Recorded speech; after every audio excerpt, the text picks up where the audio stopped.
For those of you who don't know me, I'm Dana Harris, the Vice President of Federal and State Advocacy at the Austin Chamber of Commerce. I want to thank each of you for being here today, and I especially want to thank our partners, the San Marcos Chamber of Commerce, Google Fiber, KVUE, and of course our two candidates for joining us. Before we get started, I want to remind everyone here that we are both asking you to be respectful of both candidates. Please feel free to applaud when we welcome them to stage and at the conclusion of the debate. But we ask for silence during the debate out of respect for both of them and because this is being televised live beginning at noon.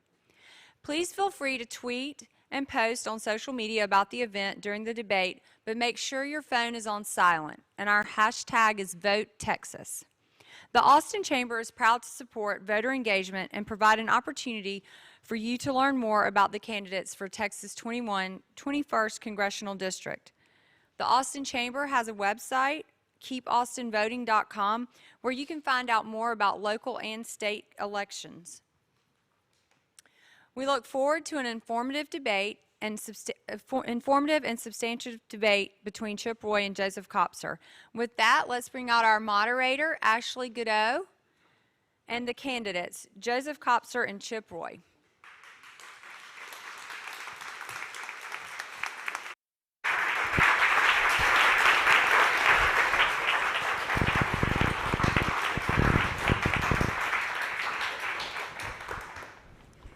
Good afternoon, ladies and gentlemen.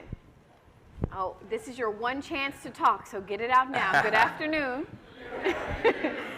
I'm KVUE anchor and political reporter Ashley Godot, and we thank you for joining us here live in the Google Fiber space in downtown Austin. This very location sits within Texas District 21. It covers parts of downtown, south and southwest Austin, parts of southwestern Travis County, parts of Hayes County, and mainly just along and west of I-35, along with all of Blanco and Gillespie counties.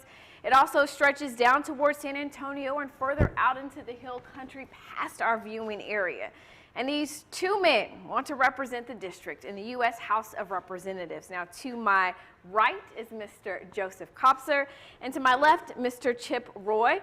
Let's lay down some ground rules for today's debate. I, along with the leadership and input of the chamber, have devised questions for today's debate. We'll also take a few questions from voters, from some of you that were submitted earlier. Now, each candidate will have 1 minute to answer, along with a 30-second rebuttal if he chooses to use it. Once the question and answer portion is over, we'll give each candidate 3 minutes for closing statements. Now, to ensure our candidates stay on time, we are deploying a very high-tech, state-of-the-art device. It's called the ping pong paddle of time. Okay, the candidates will see a black side when they have 15 seconds. The red side means you must stop talking immediately because we must stay on time. Unfortunately, I'm not allowed to hold the paddle. They say I'm too close to the candidates, may get to swing and can't do that. So I'm going to pass it off to Christy Fogel, the Director of Operations for the Austin Chamber. She's going to be our Dean of Time, ladies and gentlemen. Let's give her a round of applause. She's going to keep us on track today. I know that you just heard it from Ms. Dana, but we want to remind you again that the audience is to remain quiet. There will be no applause, no cheering, no public displays of unhappiness, or you will be removed by a lovely member of the Austin Police Department. Now, a few minutes ago, we flipped a coin backstage and decided that the first question will go to Mr. Roy. So we're going to go ahead and get started. Describe for us what you believe to be the 3 most pressing issues for the constituents in District 21. Thank you. We have how long? 3. You have 1 minute. 1 minute. So first of all, thank you all for being here. Thanks for hosting this. I do want to offer prayers for the folks in Llano. I think we've heard the bridge just collapsed down there, and you know, that's obviously going to be concerning for all of us as all these rains mount up. So prayers for them as we see this unfold. When I go across the district and have been just blessed to do so over the last 10 months, it's been very clear the people of Texas want is the opportunity to do what they do best and to live their lives free from interference from Washington. And on the front lines, making sure the federal government does its core job of securing the United States, securing our border, making sure our communities are secure, by making sure that we have the resources we need at the border and for our national defense. But importantly, that we have healthcare freedom, the ability to get the doctors of your choice. And this is the thing that I think is the most important, is making sure that we balance our budget, limit the federal government, and then get Washington out of the way to allow communities at home to make the decisions for our families and to do what's best for us. If you want to de-escalate the political rhetoric, if you want to stop focusing on what's going on in Washington, let's focus on Texas and California. Let Texas be Texas.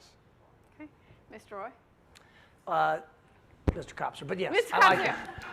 Sorry, I Joseph. knew it was going to happen at some point today. It's quite all right. There it is. Okay. So the three issues facing everyone is the issues that face all of us. It's jobs, it's education, it's our kids' future. But before I go any further, I too want to make sure that the people in the Hill Country, especially those affected by the flooding, heed the warnings of local officials. Specifically, if you see water, turn around and do not drown. But specifically, what we need to make sure is that no one is left behind as the economy continues to move into the 21st century. My experience in business, creating the jobs here in Texas as a member of the Austin Chamber of Commerce, know full well what's happening to this economy as too many Americans are left behind. So that education, that job training, we need to make sure that it's not just good K through 12 education, but it goes beyond that for 18 to 30 to 35-year-olds because they need the training, the certification, and the experience to be a part of the future. And then ultimately, for our kids' future, we need to fix healthcare once and for all and stop putting bumper stickers on it, but call it what it really needs to be, which is healthcare for all, and make it affordable so that everyone has the opportunities to be able to live secure and free lives. Okay. Let's talk a little bit about immigration.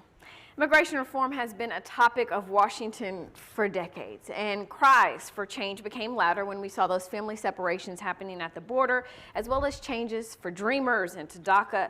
Begin by telling us what you would like to see done to address immigration. Does that go to Joseph, since I did the last one first? It's going to go to you first. Okay. Not sure how we're alternating.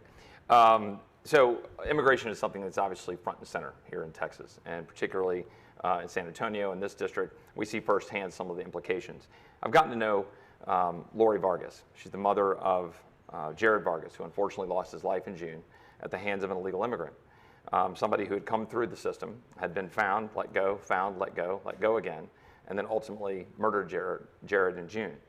I've gotten to know Lori, and she believes rightly that we can stop that. The United States of America is the most powerful nation the world has ever known. It's our sovereign responsibility to secure the border. And that's not just in our interest as the Texans that are on the front lines of this and dealing with MS-13 and the cartels who have control of our border, but it's really fundamentally important for the immigrants who are unfortunately getting sold into the sex trafficking business, riding on the top of train cars, moms dying in the desert, because we do not our responsibility as a sovereign nation to secure our border, but rather in the false name of compassion have open borders that is causing that environment in the first place. So we can actually do both, which is to be a beacon of hope around the world to allow those immigrants seeking better life, those who want to work here, and those seeking asylum, and we can process them and figure out the best way for their future going forward. We can also keep our borders secure and do both. And any politician that uses fear-mongering to say that it is gangs and crime that prevent us from making progress fall into the trap of the D.C. swamp for the last 40 years. It was Ronald Reagan in 1986 who had the last major reform on immigration, and I want to work together, move past the fear-mongering. My opponent won't say it publicly, but in his emails, he misrepresents my views on immigration, saying that I'm for open borders and sending money away overseas. The reality is that Dennis Nixon, president of IBC Bank, a CEO, and Trump supporter, has one of the smartest plans that don't require a border wall, don't require separating families, but can make sure that the business community and new Americans are welcomed in a way that fear-mongering will never get us to. If I might add just a couple thoughts, with all due respect to my opponent, he forgets it on his website. And in numerous statements he has made about taking assets and dollars and resources away from Border Patrol, the very Border Patrol that's sitting on our border right now, not without the resources that they need to secure the border, full well knowing that the cartels have operational control of our border, and you go down and talk to them, they don't have a radio signal, they don't have a cell signal. Of the 72 miles of the Laredo sector, 2 miles are navigable. 2 miles are navigable by cars that can go along the Rio Grande. They don't have the resources they need, and my opponent has suggested taking those resources away. So with all due respect, I disagree with that. Mr. Kopser, would you like to use your 30-second rebuttal? Absolutely. So when we talk about the border, since I don't know if he's actually read my website, there's 52 pages of policy that I encourage you to look at. But very specifically, when it comes to immigration, what I have said in speeches publicly in front of Democrats and Republicans is let's figure out the source of the problem, a Marshall-like plan for Central America, because they are going to continue to come until we help those countries solve it. I'm not taking money away from Border Patrol. I'm trying to make sure that we allocate the resources to be able to strengthen those economies, or else those people will continue to come north, and that is going to be nothing but causing trouble going forward. Mr. Kopser, we'll begin with you on this question. President Donald Trump remains very vocal and adamant about his desire to build a wall along our border, including a large part of Texas. Where do you stand on the idea of a border wall? We do not need a border wall. The geography doesn't support it. The landowners across the border do not want it.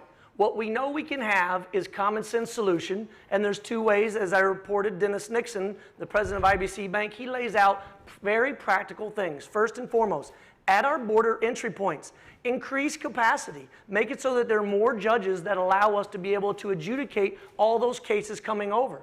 And then in between the border entry points, we know that it is indeed those coming to traffic to do harm through drugs and sex and weapons. But we have new technologies pioneered in the military that I served in so proudly for 20 years that understand that if those people are coming in between those border entry points, it makes it easier for Border Patrol to include things like eliminating the carrizo cane and the salt cedar. It's a very pragmatic approach to doing it. It's good for business, good for people, but it's not fear-mongering, and that's what you won't find me doing. Mr. Roy, where do you stand on the idea of a border wall? Well, there's no question that physical barriers work, and so we need physical barriers to make sure we improve security at the border. Look no further than Southern California. In the mid-1990s, there was no barriers on a good portion of the southern border, and we had upwards of 600,000, mid-600,000 apprehensions in the mid-1990s. They built triple-layer fencing. That's now down to about 30,000 apprehensions per year. People say, well, it doesn't work, because people come to Arizona, New Mexico, Texas. Well, that proves that they do work. It doesn't necessarily mean we need one at every mile along the border, but I do know that we need physical barriers. We need to improve the ability of our Border Patrol agents to move along the Rio Grande, have roads that go along the river, clear out the cane, we agree. But these are solutions you can do if you work with the community locally to put barriers where they need to be. The barriers might work. And at the end of the day, what we know is that there was a bill this summer that would have gone a long ways to doing that, and not a single Democrat supported it. It would have secured the border, reformed our immigration system, and it would have actually dealt with status in ways I might not have fully agreed with, but it would have actually moved the needle, and not a single Democrat supported it. Let's begin with you on our next question. Data released last month confirms Texas still has the highest number of uninsured residents in the country. This becomes a cost passed on to taxpayers in more ways than one. What are your ideas on addressing health care? Well, thank you. This is an issue that's near and dear to my heart. I'm glad my parents here, Don and Rhonda Roy, are here joining me, and my dad is a polio survivor. He had polio when he was 7 years old and has been living with it his whole life, has a tracheostomy as a result of that. I'm a cancer survivor. I had Hodgkin's lymphoma, stage 3, when I had a 4-month-old daughter and a 2-year-old son, both of whom are here today, and I'm glad to see them 9 and 7 now. We've got to fix our healthcare system. It's badly broken. I believe that it is badly broken in significant part because Obamacare took a lot of the decision making out of our hands and our ability to access health care and get the doctors of our choosing, get the health care of our choosing. And as a result, we've shoved 15 million people into Medicaid rolls, which is now making it more difficult for the people who want to get access to care through Medicaid, and it's driving up costs. Costs are now out of control. Insurance premiums are now 2 and 3 times what they were just before Obamacare. We now have people who can't get access to their doctors because we've got barriers in the way. We can solve that by having direct primary care, health savings accounts, health sharing organizations and ministries, and ways that you can get costs down. But if you don't get costs down, you can't fix the healthcare system. Mr. Kopser. So I believe fundamentally that we should have health care for all. What we need to focus on is making sure that there is enough coverage for everyone. No one should be concerned about filling a prescription or filling their pantry. We need to reduce costs long term by getting more preventative care. But what we have to do is get past the fear-mongering. I want to be very clear, very clear. Health care for all means that if you are in a situation where you leave a job like my opponent did when he left the state government, he then went to work for Ted Cruz's super PAC. He took with his health care with him. I applaud him for taking his health care. I would have done that too. But what was not right was for him to take that taxpayer-provided health care and then turn around and work against the 380,000 Texans with pre-existing conditions that were no longer be covered. That's not being a hypocrite, or as I like to say, it's being a chipocrite. I want to fix this problem once and for all. I reckon I'll respond. I imagined you would. So, first of all, I took no benefit that wasn't earned. Second of all, talk to my family about the $1,900 a month COBRA payment that my family endured to be able to pay for health care because our system is broken because Democrats broke it. Democrats took a system where you could go out in the market and be able to get health care and made it worse. If you want to solve the problem, then put money in the pockets of the American people, allow them to go get health care in the market so you can get the doctor you're choosing without an insurance bureaucrat or a government bureaucrat getting in the way. That's what we need to do, and that's what we'll do if I get to Congress. But it doesn't apply the what next. The what next is what happens for those Americans that can't afford that $1,900 COBRA pay. I'm asking what next. These health savings ministry accounts, if you come in with pre-existing conditions, you can't get into most of them. What next? So egregious was that earned plan that he had that he took that the Texas legislature actually passed a law allowing no one else to do that, like the 3 people from indicted Ken Paxton's office that he was a part of that came out and did that. It's a sweetheart deal. You shouldn't have to be working for Ken Paxton to get a sweetheart deal. All Texans should be covered. We will move on now to the next question. Mr. Kopser, we'll begin with you. The shooting massacre at Santa Fe High School recalled those cries for stricter gun laws across our state and our country. First and foremost, do you see a need for some gun reform, and if so, what? So as a 20-year Army military vet, a 2-time combat tour veteran of Iraq, I understand what weapons of war were designed to do. I understand the violence and lethality. But I think we can take pragmatic approaches to be able to keep them out of the hands of the wrong people. No good, law-abiding, Second Amendment, gun-owning citizen has any problem to worry about with me as a representative. What I want to do is keep guns out of the hands of terrorists, criminals, those that beat their family, and those that are not in their right state of mind. What we can do to prevent the tragedies that you described and so many more of the past and hopefully lessen them in the future is to have common sense gun reform without the fear-mongering that comes from my opponent who runs around in his newsletters and tells everybody that I'm out to take their guns. Or Ted Cruz calling me a gun grabber. I'll tell you when I grabbed a gun. Every time I left my vehicle in combat, I grabbed my gun. Every time I left the wire to go out in the streets of Iraq, I grabbed my gun, but not those of Texans. Let's be very clear on the record. So I just want to push a little bit. You said common sense, but you didn't give us examples of what you mean. What no fly, no buy. If you're on the no-fly list, you should be on the no-buy list. People say, well, that list is broken. Well, I'm a problem solver. Fix the list. Don't allow that to be an excuse. Secondly, we have to close the loopholes. People say, oh, we can't do instant background checks. Give me a break. I've come up from the tech industry and business. We can swipe your credit card with Square and get all that information in seconds. We can do the same thing with a good background check solution. And thirdly, we have to study mental health and its connection to violence. If we understand that better, we can reduce the number of guns being involved in violent situations by improving mental health care overall. Mr. Roy, do you see a need for gun reform, and if so, what? Well, first and foremost, we all recognize that we have God-given rights, and one of those is our ability to defend our families and defend our nation under the Second Amendment. What I find interesting is that my opponent seems to have morphed a bit from his primary race to his general election race, when his website during the primary said, quote, "The only reason a private citizen can accurately use or justify owning an assault-style weapon or high-capacity magazine is that he or she is seeking to commit mass murder and violence on innocent American lives." So that was the quote from the primary. Now, his website amended for the general. "I cannot imagine any reason why someone would want to buy assault weapons in large capacity magazines," i.e. it's been softened. The rhetoric has been softened. We're going to talk about fear-mongering.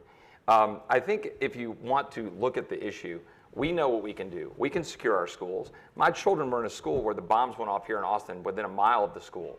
I know how parents and families reacted to that, and Dad showed up the next day and we were working to figure out how to better secure our schools. These are things that we can do if we just focus on the common sense problems. And as a former federal prosecutor who prosecuted gang members, prosecuted people who had weapons they weren't supposed to have, I can tell you the laundry list of items that my opponent just outlined that are already unlawful under federal law. And you've got prosecutors out there working hard to put them behind bars when they're misusing weapons for whatever reason they misuse them under law. So is that a yes or a no? You think we need some level of gun reform? I think we need to continue to improve the laws we have now to put people who violate those laws behind bars and to make sure that those don't have weapons who should have weapons. But we also got to look at how broken our civil society is. If you look at the reports and the studies, bans on assault weapons by left-leaning organizations were found to have done no real good in the 10 years when we had that ban in place. But importantly, 75% of the people who have committed some of these crimes in recent times have come from broken homes without a father, with rampant drug abuse and domestic abuse. These are problems that are causing the problems that we ought to be focused on. Okay. We'll begin with you with our next question. While the U.S. House does not play a role in U.S. Supreme Court nominee confirmations, the hearings for Justice Brett Kavanaugh dominated the news for the past month, raising a lot of questions about the process. Does the process work the way it's supposed to? I had the pleasure of serving on the United States Senate Judiciary Committee as a lawyer, representing Texans on behalf of, as a lawyer for Senator John Cornyn. I saw this process worked on a bipartisan basis with friends of mine in Senator Leahy's office, hardly a big conservative, is a Democrat from Vermont, friends in Senator Feinstein's office. We were able to work together, and you deal with these issues behind the scenes. What we saw unfold a few weeks ago is an indication of what we will see in the United States House of Representatives if the House goes to Democrats next year. You will see impeachment proceedings, not just against Kavanaugh, but against the President of the United States, as my opponent has publicly said he would support, already prejudging our job in the House of Representatives on a question like that. So I think that we need to look at it from the standpoint of what the American people want, which is due process, making sure that people are innocent until proven guilty. We saw that process unfold in a politicized manner that was driven specifically in a way that undermined our judiciary, undermined faith in the system, and frankly undermined both Brett Kavanaugh and Dr. Ford. It was an unfortunate circumstance, but the American people saw through it. Okay. Mr. Kopser, did the process work the way it was supposed to? No, it did not, because the politics of D.C. have become so entrenched in tribes that the people on opposite ends of the teams are so concerned with scoring their political points than actually doing the right thing. It is the more time that you spend in Washington, D.C., the more that just creeps in on you. Now, I know that in his heart, my opponent is a good person. But just as Matthew Dowd said, the more time you spend living in a building with mold and asbestos, the more likely it is to affect how you live, think, and breathe. And that is what's happened in Washington, where they weaponized the tragedy of a woman's sexual assault, and more importantly, her inability to be able to speak out or remain silent, her choice. That weaponization, regardless of political party, is what we have as a symptom. My opponent has spent a lot of time in Washington, D.C., whether it's the Republican team or the Democratic team, it doesn't matter. I want a new generation of leadership who don't come with all that baggage to be able to fix the problems we have in D.C. today. Mr. Kopser, Central Texas is one of the fastest growing regions in America, with thousands of people moving to our city and our region each month. And that, of course, means more traffic. In fact, the I-35 corridor through the Austin region is ranked as the second most congested in the state by the Texas A&M Transportation Institute. Now, one of the ways to pay for expensive transportation infrastructure is with toll lanes. Should toll lanes be a part of the Central Texas infrastructure plan? So the easy answer is you always get what you pay for. Texans are going to figure out, like everybody else, that if we want to spend more time in traffic without building the infrastructure around roads and high-speed transit and more bus and dedicated lanes, if we don't fix the problems, we're going to choke off the success we have in this region, not just in Austin, but in San Antonio. Toll lanes should be a part of the mix. What we should do is right-price transportation, but more importantly, we need to bring practitioners who have been there. The success that I had in the private sector after leaving the Army was in transportation. I worked not only with the Chambers of Commerce of here, but of San Marcos and all throughout the I-35 corridor for real solutions, not running to the corner of political ideology, but instead taking business-like approaches to be able to figure out how to enable more people to gain access. Because mobility is not just about ground mobility, it's about upward mobility in society, and our transportation is limiting that today. Mr. Roy, should toll lanes be a part of the Central Texas infrastructure plan? Well, I think when you look at the question that would be before either of us in the United States Congress, were we to be elected, then the question becomes, what is the federal government's role in that, right? A lot of what we've been talking about, issue by issue, is something that largely should be being discussed right up the street, right up here Congress Avenue in the Texas legislature, or in our local communities, in our counties, figuring out how we better Texas. Texas is the 10th largest economy in the world. Texas can figure out how to solve its problem. But here's what's interesting. Of the $4 billion that Texas sends up to Washington, $3.5 billion we get back, i.e. there's a $500 million deficit in the dollars that we're sending out of Texas versus what we're getting back. That ought to stop. The money ought to be here for us to use. We ought to be able to keep our Texas dollars in Texas to be able to deal with infrastructure needs like we clearly are going to face in Central Texas with the massive growth in Austin and San Antonio. San Marcos and New Braunfels are going to be like Arlington is to Dallas and Fort Worth. We've got lots of things we can solve. And mass transit and tolls and traditional highways should all be a part of the mix. But we ought to be able to deal with that issue right here in Texas with the resources and the entrepreneurial capability and the leadership we have in this state. Mr. Roy, we'll start with you again. Last year, President Trump signed an overhaul of our nation's tax code into law. Critics say the cuts are too generous to big businesses and wealthy Americans, but supporters argue the cuts will be good and benefit Americans and increase wages for everyone. Where do you stand on the cuts and why? So I think it's critically important that resources stay in the pockets of the entrepreneurs and the job creators throughout the United States. That's particularly true here in Texas. We were languishing as a country for too long in stagnant 1% and 2% economic growth. And by unleashing the economy, we're now looking at 4.x% economic growth right now. You're seeing the benefit of that. Jobless claims at all-time lows. Unemployment rates among Americans at all-time lows, particularly among Black and Hispanic Americans. You get that when you get job creation and economic growth, when you leave money and resources in the hands of the job creators. Absolutely, we can figure out how to continue to improve our tax code. I think it ought to be permanent so you can invest your assets appropriately, both for individuals and businesses. I think we should make further improvements to state taxes so that our farmers and people that inherit wealth from their families can do so. But there's no question that leaving money in the hands of the people is the way you create wealth, jobs, and growth in this country, and so I fully support that. Mr. Kopser? So as the job creator on the stage, I want to push back just a little bit, which is to clarify the point that the Texas Association of Business, the Austin Chamber of Commerce, of which I'm both a member of, have a lot of different ways to look at this last tax bill. But one that almost the entire the entire business community agrees is that we went too far down in the corporate tax rate. 25% was pretty much what everybody agreed that we needed and we wanted. But for political reasons, we went down below that to 21%.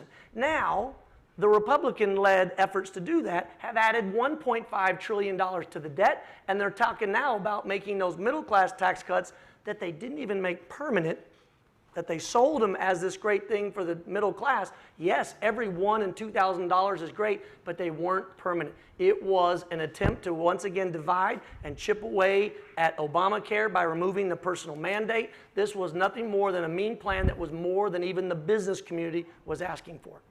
So, go ahead, you can do your rebuttal. Well, I was just going to offer a couple more thoughts, which is that, you know, again, with all due respect, and I respect my opponent immensely in his service in our military, and I too believe he's got strong motives and is a good man looking to serve publicly. But he has not met a tax he doesn't like. I mean, he wants to get rid of the tax cuts we got last December. He wants to add a carbon tax. He wants to add a financial transaction tax, all of which would harm economic growth. And importantly, we don't have a revenue problem, we have a spending problem. I mean, it's been consistent over our history where we're seeing that we're just blowing past the revenues that we have regardless of what those revenues are. So we've got to get control of spending. 100% agree on that, but it's not the right way to go at it by increasing taxes on job creators. Would you like to respond? Oh, absolutely. We have to invest in the infrastructure of this country. It was Republican President Dwight D. Eisenhower who pushed forth the National Highway Infrastructure Act that connected all of the states. It's one thing if he wants to let the states be their own, but if they can't interconnect and create commerce and trade, we wouldn't have the Texas economic miracle that we have. And forgetting that is part of the problem. And what I want to make sure, especially when he talks about the carbon tax, is to set it correct. It is carbon pricing. It is two Republicans pushing for it, and it is the oil companies that are on board with it. So don't let the misrepresentation get in the way of reality. Okay. Mr. Kopser, we'll begin with you again. Members of the Republican Party, including some representatives from Texas, are pushing for even more tax cuts. Are you for or against additional tax cuts, and why? Here's what I want to do. I want to tax appropriately and fairly. I want to make sure we're taxing wealth, not work. We've heard the story so many times that Warren Buffett's secretary is taxed at a higher tax bracket than he himself. It's because our tax code is slanted towards the wealthiest Americans. And if we understand that that tax bill that we were just talking about is actually set up so that by the year 2027, 90% of all the gains go to the top 10% of wealthiest Americans and corporations, that's not fair taxes. What that's doing is this new line in the far right and the extremes, which is I got mine. I got to the top of the ladder, I got mine.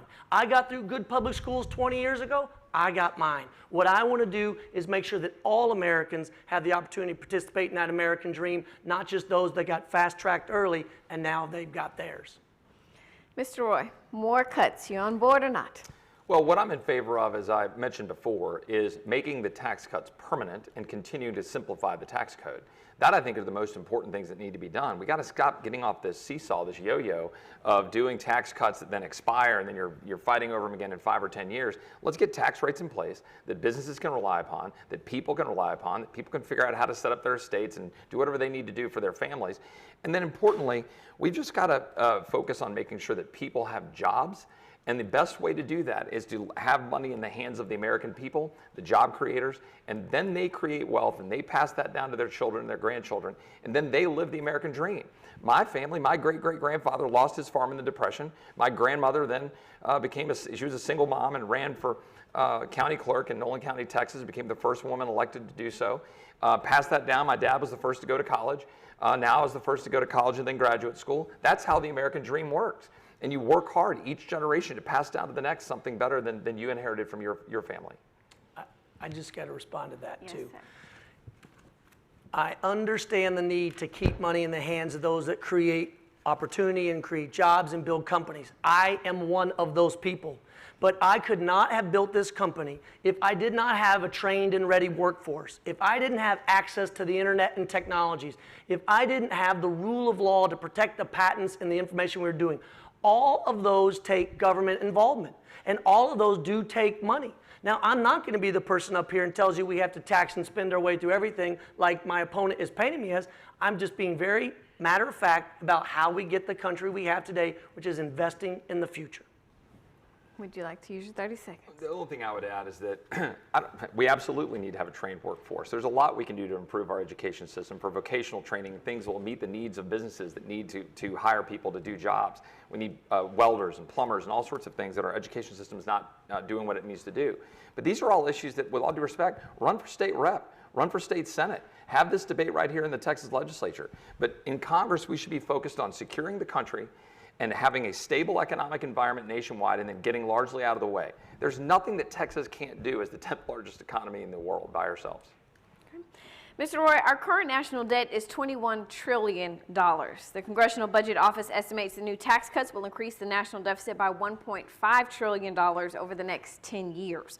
Do you think that national debt is a threat to our economy? And if so, what will you do to address it if you're elected? Well, it's a great question, and I do think it's fundamentally important. I mean, our national defense leaders, Mattis has said it, I think others in our Department of Defense have talked about how our national debt is actually the biggest threat to our national security.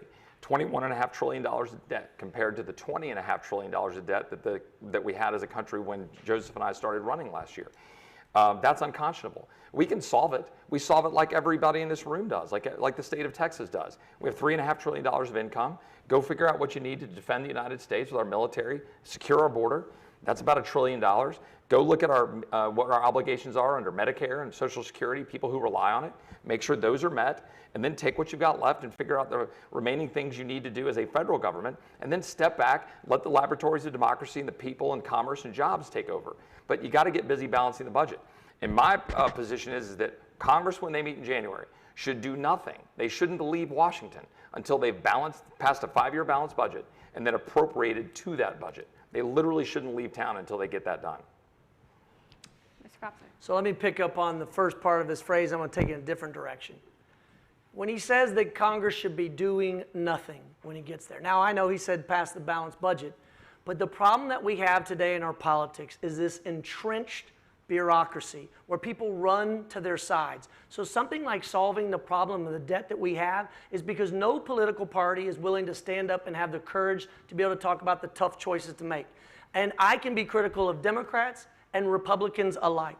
It is the very fact that we sent this nation to war for the last 17 plus years and did not ask for the shared sacrifice or even the revenue to pay for this war, but simply to add it to the debt. It is not one party's fault or the other. It is both parties that have been in Congress, and I want a new generation of people in Congress, not those that have been there so long that they have that bitter team rivalry going to the point they're not able to cross the aisles. And I've said this before. If I can cross oceans and deserts in service to my country, I can cross the aisle when needed to work with the people in Washington to solve these problems like the debt. Okay. We'll begin with you again. In March, President Trump implemented 25% tariffs on some of America's allies in trade, who in turn placed tariffs on American products. Now, just last month, the president announced $200 billion worth of tariffs on China, and in an interview Sunday night, he said, quote, he might impose more. Many people believe this will lead to a harmful and prolonged trade war with increased prices for many goods and services that Americans rely on. What is your position on the president's tariffs? It is reckless, and what is happening is the Republican Party is allowing, and I'm speaking mainly of the far right side of it, that is allowing the president to take them down a road, and then worse, to take this country down a road that 40 years ago we all agreed wasn't right. It was President Ronald Reagan that pushed for the early conditions that led to NAFTA. It is NAFTA that has helped this state in a way in order to increase trade and commerce. That is what we need, fair and free trade, not entering into a trade war. Because what the president doesn't tell you and the Republicans forget is that those tariffs are actually are paid by Americans when they buy the more expensive goods. And so what we have to do is figure out how to work with our allies. I know what the word ally means. It's countries that also see the world the same that we do, to be able to reduce those. And if I can agree with the Wall Street Journal that new revised NAFTA, while not being a better plan, at least didn't do worse harm, is progress, well, that's one area where there's actually something we can agree on. Mr. Roy? Absolutely. Well, first of all, I believe free trade is foundational. We should have free trade throughout the world. It's massively improved our lives in the United States, and particularly in Texas. Texas has benefited to the tune of $300 billion of economic growth since NAFTA was passed. And it's been hugely important to our economy and to the ability of Americans throughout the country to be able to access goods affordably and to drive our economy. We should sustain that. I do think the president of either party, no matter who's in office, should be given latitude to go negotiate on our behalf. In this case, for example, with respect to NAFTA, he's gone out and negotiated a new deal. I haven't looked at the fine print of the deal. I would want to do so before making a decision of whether I would support that, because Congress's job is to check the president, make sure that it's in the interest of this district, in the interest of Texas, and would want to look at the details of it. Did we give up stuff in order to get improvements to dairy trade in the north of Canada or something? I don't know. I need to look at it in detail. But I do think the president ought to be given the latitude to negotiate, and then Congress checks that and makes decisions about whether it's in the best interest of the country. But specifically when we speak about his tariffs, for or against those? Well, I think that what you need to make sure we focus on is negotiating in the best interest of the United States and deciding whether or not these tariffs are good net. In some instances, tariffs are important to establish the right, free, and fair trade that my opponent was referring to. In some instances, they overstep. I think in some of the cases we're seeing right now, I've got some concerns with some of the tariffs that we're talking about with respect to China and other places. But I do think it's really critically important that we remember that we have to have the president be able to go out and negotiate, and then Congress check the president. We've got to get back to, frankly, making Article 1 Congress great again, reinstating the power of the people's representatives to check the president and the judiciary. You've touched on this just momentarily before, but I'm going to continue with my question anyway. It's on NAFTA. I'm sure you guys could guess that. The Texas economy relies heavily on NAFTA, and as you are aware, a new deal was reached between the U.S., Canada, and Mexico. Among other things, it includes a focus on North American-made automotive parts, tariffs on cars, and wages for auto workers. Of course, Congress will have to approve the deal before it can be enacted. So, Mr. Roy, if you had to take a vote for or against it right now, how would you vote? On the New Deal? The New Deal. Don't know. I need to look at it. That's the job of a member of Congress, is to read the deal and look at the fine print. What I've read in reports, what I understand from Wall Street Journal reporting and otherwise, is that I do think it was largely in keeping with the spirit of NAFTA that has benefited Texas and benefited the United States economy over the last 20 years, and that we shouldn't undermine. But you got to look at the details to make sure that it's in our interest. I do know that some of the improvements that might affect certain other parts of the country may or may not benefit Texas. I want to look at that in close detail and make sure that it is as strong as NAFTA has been over the last 20 years. But again, give the president and give the executive branch the authority that they should have to be able to go out and negotiate, look at the fine print, look at the deal. It'll be before Congress. We'll look at it, we'll vote on it, and see whether it's make sure it's in the best interest of Texas. Mr. Kopser, if you had to vote for or against it right now, are you prepared to say which way you would vote? Yes, I'm with the business community. I'm with Dennis Nixon at IBC Bank. I'm with the Wall Street Journal, which is, oh, thank goodness it wasn't any worse than it could have been. In January, our markets went on a slide because the president, with no warning, came out and started going at Canada and Mexico without listening to the experts. See, I believe in doing this thing called leading with science and facts and data, not waiting to see how I might wake up in the morning and decide. And that is where, in the case of the Wall Street Journal, they said, well, it mainly affects dairy farmers and automobile makers, and if the president just needs to go out and slap a new name on NAFTA, just give it to him and hope that he backs away and doesn't hurt the economy any more than that opening salvo against the Canadians did. What I want to see is a return of calm instead of the chaos, and I certainly don't want to be excusing reckless behavior on the international scene that can do harm to Americans, both financially and potentially national security. Okay. Now, prior to today, we invited voters to submit questions for the candidates. We're going to get to some of those now. Mr. Lucas Schaefer asks, due to gerrymandering, whoever wins will be representing a sizable number of people he passionately disagrees with. Mr. Kopser, we will begin with you. How will you reach out to those citizens? I already have. I already do. As I mentioned before, I grew up a Ronald Reagan Republican. I was fiercely independent in my 20 years in the military, and only running for office did I declare as a Democrat because I don't recognize the direction it's going.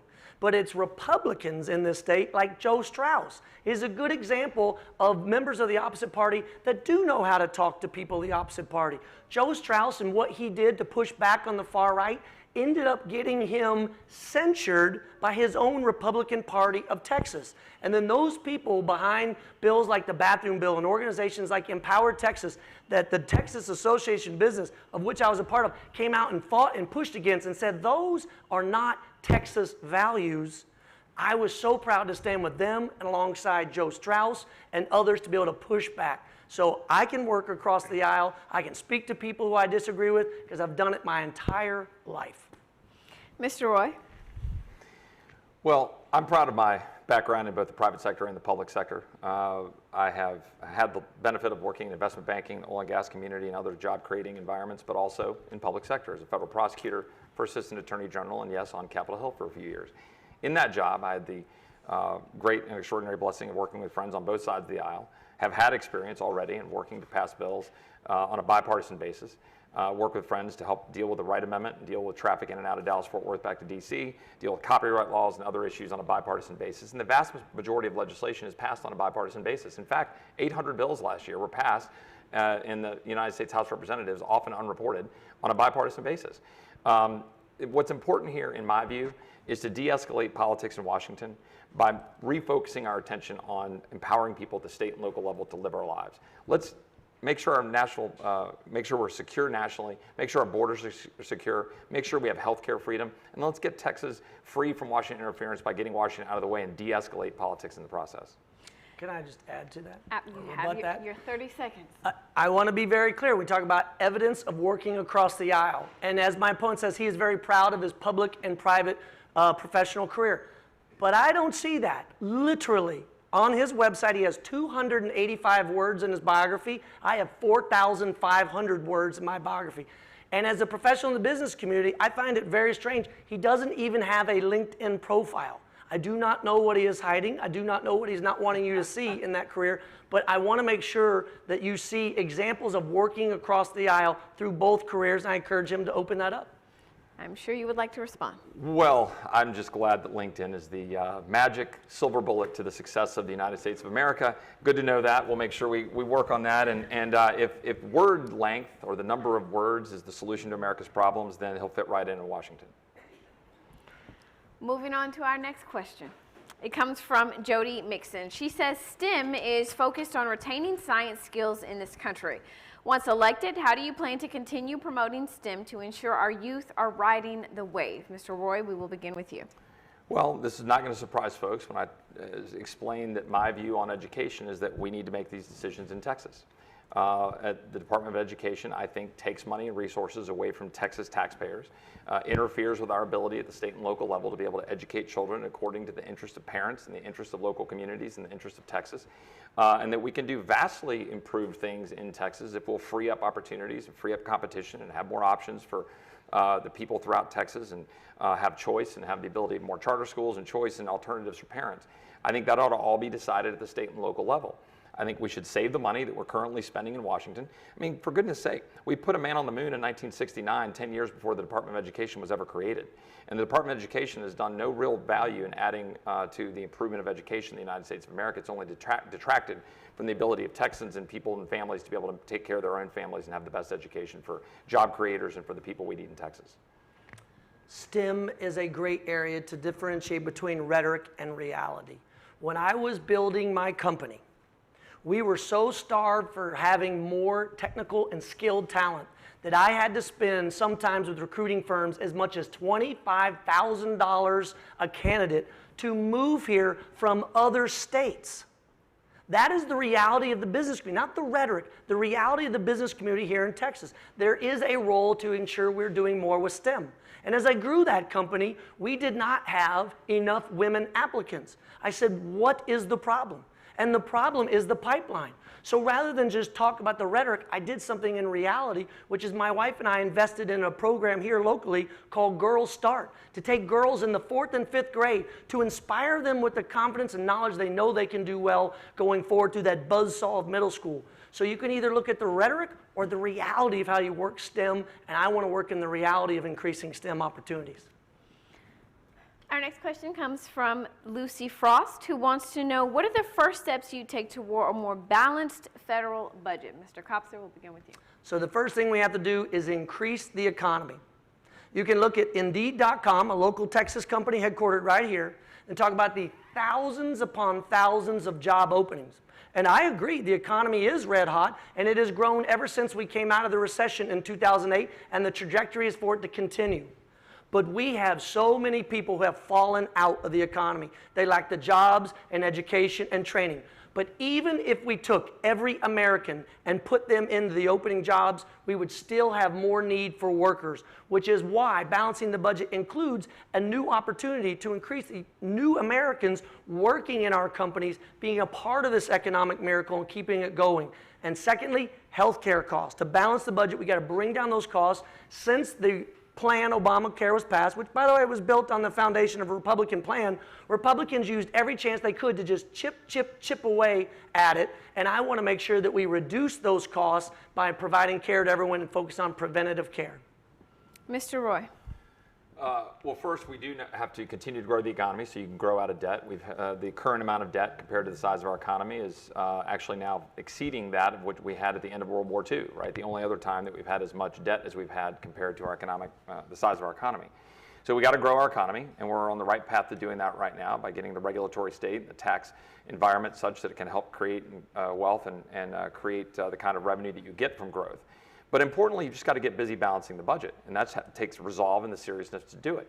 The President's Office of Management budget sent a 5-year balanced budget up to the Congress last year, And members on both sides of the aisle laughed it back down to the White House. They didn't take it seriously. They didn't sit down and work through to figure out how you're going to balance the budget. There are a number of different ways you can get there. There are penny plans. There are ways you can do across-the-board cuts. You can go through and target zero-based budgeting so you can get to where you need to go. But you just got to sit down and have the resolve to do it. That's why I believe when Congress meets in January, they ought to take a step back. They ought to stop passing any other legislation until they've passed a 5-year balanced budget and appropriated to that budget. And then do it like the American people in the state of Texas does. If I may, can I just push back? I love my opponent's new sense of restored bipartisanship. The tone that he has taken from the primary to now is wonderful, and I welcome it. But to talk about coming together to solve these problems, from the very architect of the 2013 government shutdown with his boss at the time, Ted Cruz, had ramifications all throughout our government, not just harmful to those men and women that relied on the opportunity and the free flow of government contracts, or more importantly, the supply chain in and out of the private sector, but more importantly, what it did to the tone in Washington. So I'm glad he's coming to the bipartisan way of things. I just hope it continues past November 6th. Would you like to respond? Well, would that we had succeeded in 2013 so that the American people wouldn't be facing what they're facing with health care. My opponent likes to use the phrase, what then, or what next?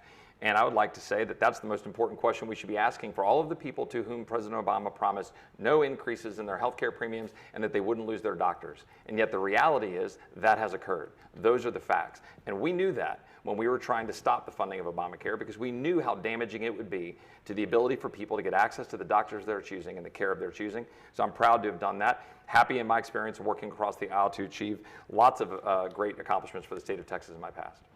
Our final question comes from an anonymous member of the voter who asked, what will you do in Congress to ensure there's not another financial crisis like in 2008 if there's a decline in housing prices or other unexpected crisis? Mr. Roy, we'll begin with you.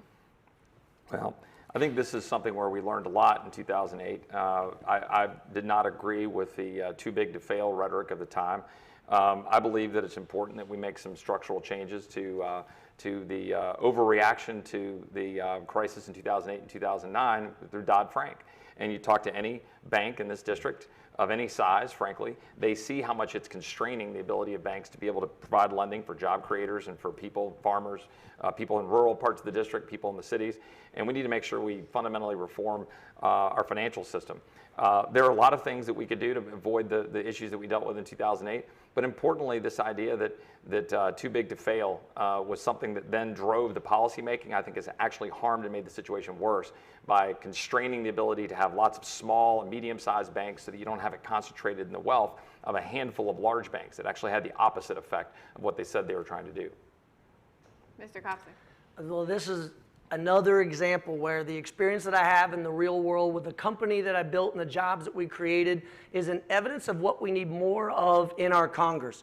People who are coming from other professions and skills, teachers, laborers, business people, entrepreneurs, medical professionals, to get in there and create new opportunities. Because if they understood, just like I knew in my business, that the money we raised, the investments we took were risks, but that risk fell on us and our investors, not to be passed through to the taxpayers. It's because the people that have been in Washington for so long lose that connection to how the real world actually works. And let's bring in a new generation to understand that when you're dealing with money and people's money, you need to understand that that is a risk that comes, and you need to be responsible, not just expect that the taxpayers are going to bail you out. And that is something that I want to make sure we do, is bring in new opportunity to solve these problems and get back to the reality of the day. Gentlemen, that is all the time that we have for questions. So we will now move on to closing statements. You each have 3 minutes to tell the fine folks here and those watching why they should elect you on November 6th. Mr. Kopser, we will begin with you. Thank you. I want to thank the Austin Chamber, the San Marcos Chamber, and KVUE, and yourself, Ashley, for being a part of this. This is what democracy looks like. We have to have a conversation, a civil conversation, as we did today, about the contrasts that are before us going forward in the future. There was a real political awakening in 2016. Millions of Americans who did not participate on the left or on the right or in every part in between. And what they all seem to be saying is that what we have today is not good enough. And what I want to do is be a part of a new generation of problem solvers. People willing to go in and roll up their sleeves and work across the aisle. People who didn't grow up on the Republican team or on the Democratic team, or people like me who grew up on the Army team, who are looking at ways to find solutions. So whether it's the problems I solved in the everyday work I did in the Army, not just what you see on TV and the trips to Iraq and combat, but the everyday work, working with soldiers and their families to make sure they have what they need so that no one falls through the cracks. To make sure that in business that we're smart about hiring, trying to find the best and most dedicated workforce you can, trained and ready for the economy of the 21st century. These are all things I've done in reality, that I've had to face those decisions of hiring and firing. And with my 3 daughters, Keaton, Hadley, and Piper, and raising them in the public education system, not just here in Texas, but in the 9 different places across the United States as the Army moved me around. My wife and I have had to not only raise this family, but also pay bills. We've had to go with the risk and the dread that she felt when I deployed overseas, but also the stress of building a company. And those are everyday Texas values that I believe we can all agree on. And what we need less of is the politics of division. To win this race, this is a race, I've said, from the primary to the general, will require independents, Democrats, and Republicans work together. I seek out opportunities to work with Republicans and independents in the same way I do with Democrats. But the politics of division from people who are more willing to score points are what keep us from getting progress. Americans willing to put country over party are needed more than ever. And frankly, in this swamp-like backlash we had of 2016, when it's time to bring in a new generation of workers and public servants, this is a time to seize. And for those Republicans who are concerned whether or not they can vote for a Democrat for the first time, it's real easy. Don't think of me as a Democrat. Think of me as a public servant, a veteran, a father of 3 daughters, a businessman. And at the end, if I can cross oceans and deserts in service to my country, I've said it before and I'll say it again, I can cross the aisle when needed to work with those who want to solve the problems in Washington. Thank you very much. Mr. Roy. Well, first of all, I want to thank you all for hosting this event. Thank you for moderating. Thank you all for being here. And Joseph, thank you for joining me here today, and thank you for running. 7 years ago this week, maybe last week, my wife might know, I was declared cancer-free after being in chemotherapy at MD Anderson instead of being on the campaign trail with Governor Perry, which is where I was supposed to be at the time in 2011, and finished treatment in January, and was reinvigorated and re-inspired to serve publicly and to engage to make sure that I save this republic, as Benjamin Franklin famously asked us whether it was a republic if we can keep it, for my 2 children and all of our children. My daughter Virginia and my son Charlie, who are here. That's why I'm doing this. I'm doing this because it's time for Congress to work for us. It's time for Congress to work for the people. I believe it's time for our Texas values that are working in Texas so much to be reflected in Washington. My Texas values were seeded here early when my family came to this area in 1851. My great-great-great-grandparents moved here. My great-great-grandmother, Virginia, my daughter's namesake, was born in San Marcos in 1857. My great-great-grandfather was a Texas Ranger in Hays, Blanco, and Travis counties. And that was a time in Texas when you had to be tough. He signed up to deal with Comanche hostilities. This was a time when you had 110-degree days and you had tough, environments with no water and a temperature you had to deal with. You didn't go down the street and go buy a box fan or an air conditioning unit, right? You had to go figure out how to deal with it. You had to deal with the problems in front of you. Those are the Texas values that made us great. The same Texas values that led to when my great-grandparents were out west. My grandfather was the chief of police of Sweetwater. He died of cancer when my dad was 7, had polio. My grandmother was a single mom in West Texas. She did multiple jobs, figured out how to get up in the morning, help my dad walk. He's here today, and he's still walking at 75. Became the first woman elected county clerk in Nolan County, Texas in the early 1950s. Those are the values that were passed down to me. That's why my dad went on to college. That's what enabled me to go on and succeed. Those are the values that I want to preserve and protect in Texas. We can have a debate about a lot of these issues that my opponent raises. Rightfully so. Education and other issues. I think those should be debated predominantly locally. I believe the federal government needs to do its job, defend the United States, make sure we've got a strong military, a clear mission, the tools they need and the care when they get home. Make sure we secure the border so that it's good for our country, our economy, and the immigrants in question. Make sure that we have healthcare freedom to get the doctors of our choice, the healthcare choosing, have health savings accounts, health sharing ministries and organizations to spread the wealth, and have insurance that you can carry from one job to the next. We can do all of that if we get the federal government to stop interfering with our ability as people to do that. That's what I want for our country. And then I want Washington to get out of the way. Reunite the United States of America under our core convictions. Make sure that Texas can be Texas, let California be California, and let's all reunite under our core shared values under the Constitution. That's why I'm running for Congress. That's why I'd love to have your vote. Thank you so much. Gentlemen, we thank you both for joining us today. And again, we want to thank our partners, the Greater Austin and San Marcos Area Chambers of Commerce, as well as our host for today's event, Google Fiber. Now, before we say goodbye, we want to remind you that Debate Day on KVUE continues tonight with the last scheduled debate between those two Texas U.S. Senate candidates, Senator Ted Cruz and Democrat Congressman Beto O'Rourke. Now, you can watch that debate live on KVUE at 8 o'clock tonight.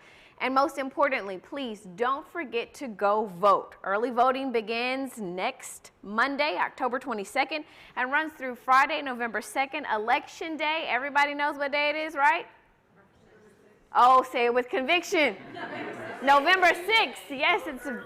Yes, well, I like to go on the day. It makes me feel good. Okay, so, and of course, we also want to remind you that you can find all the information you need about all of the races in Central Texas, as well as the when, where, and what you need to vote at kvue.com/votetexas. We thank you again for joining us today. You all have a wonderful afternoon. Thank you.